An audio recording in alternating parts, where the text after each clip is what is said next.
कोई तुमसे पूछे कि पितर और देव पितर में अंतर क्या है, पितर और देव पितर में अंतर क्या आता है, देव पितर का कार्य क्या है?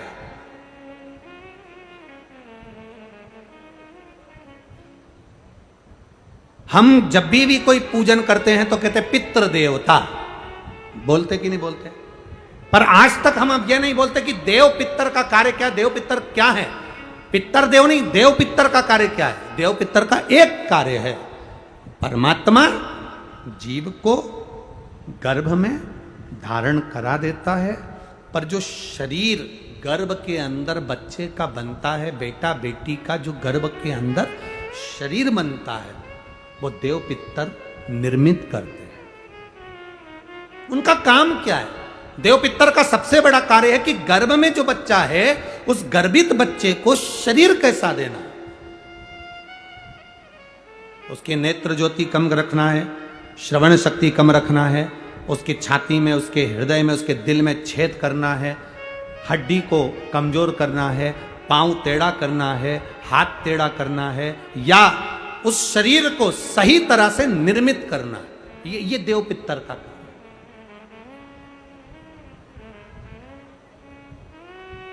ये देव पितर का काम।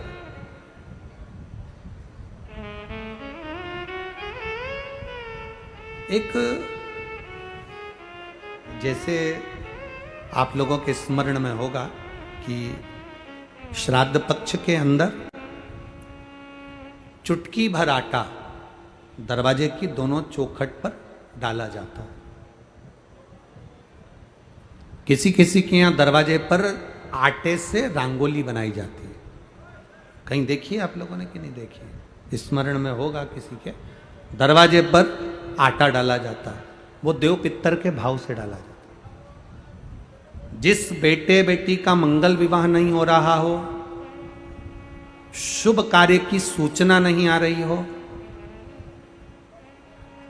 बहुत दिनों से एक फाइल कहीं लगी हुई है, अटकी हुई है, नहीं काम हो रहा, हम उनसे कहेंगे ये जो 16 दिन श्राद्ध के हैं, जितने दिन निकल गए निकल गए, जितने दिन बचे हैं उन दिन में आपके दरवाजे के बाहर एक चुटकी घर से आटा लाकर चौखट के इस ओर चौखट के उस ओर दोनों जगह चुटकी भर आटे को डालना प्रारंभ करो। 16 दिन श्राद्ध के पूर्ण हो।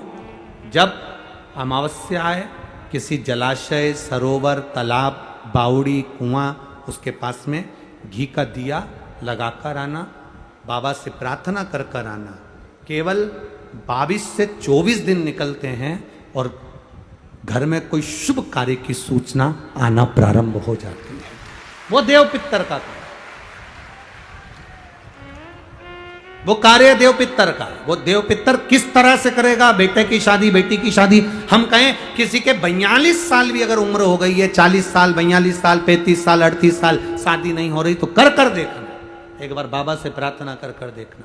देव पितर का कार्य क्या है? घर में शुभ कार्य को करवाना, घर में अच्छी चीजें लाना, गर्भ में जो बच्चा है उस बच्चे को शरीर पूरा देना, ये देव पितर का कार्य है।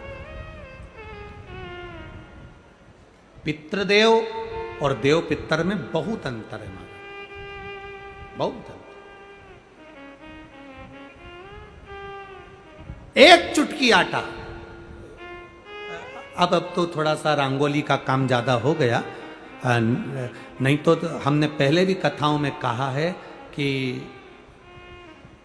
3 जगह पर आटे की रंगोली काम करती है, जिसका फल 1000 गुना होता है। 3 जगह पर आटे की रंगोली काम करती है, हमने पहले भी कहा।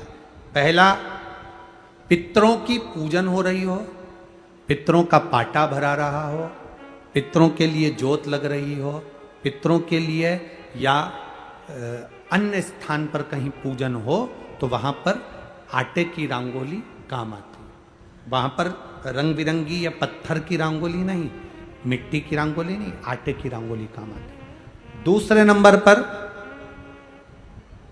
तुम्हारे घर में यज्ञ हो रहा हो, घर के बाहर यज्ञ हो रहा हो, यज्ञ चल रहा हो, उस यज्ञ में 3 परिधियां बनती हैं ब्रह्मा विष्णु महेश की। देखिए आप लोगों ने, यज्ञ कुंड जो बनाया जाता है, उस यज्ञ कुंड पर पत्थर की रंगोली नहीं, मिट्टी की रंगोली नहीं, आटे की रंगोली डलना चाहिए।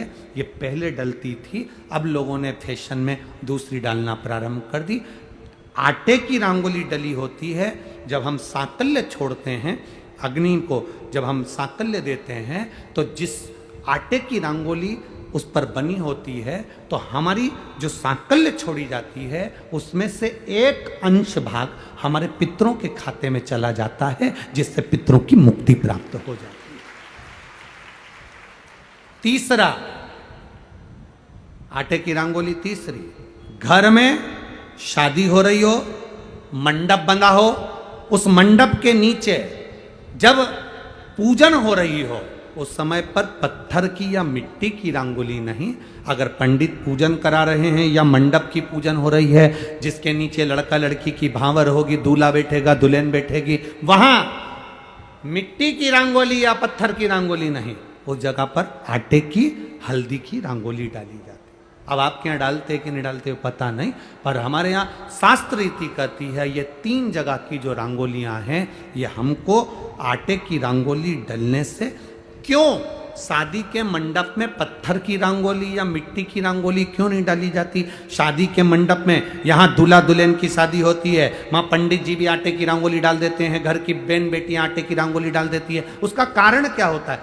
जिसकी शादी में मंडप के नीचे आटे की रंगोली डलती है वहां पितरों को निमंत्रण नहीं देने की जरूरत पड़ती, वहां पितर उस वर कन्या को आशीर्वाद देते हैं जिससे उनका वंश बढ़ता है, वंश रुकता नहीं। और ये निश्चित है जिसकी शादी में, जिसके विवाह में आटे की रंगोली डलकर भांवर हुई होगी उसके घर में संतान सुख रुक नहीं सकता, उसके यहाँ संतान का सुख होता ही है। जिसके यहाँ आजकल ये पत्थर रंगोली डाल देते हैं, डाल दिया और कह दिया बस, क्योंकि आजकल फैशन में तो दुनिया जी रही है, तो वो आटे की रंगोली कौन डाले, तो वो फैशन में चल गया। तो संतान की प्राप्ति में भी थोड़ा सा, अब तुम देखो पहले का समय आज का समय कितना अंतर है महाराज।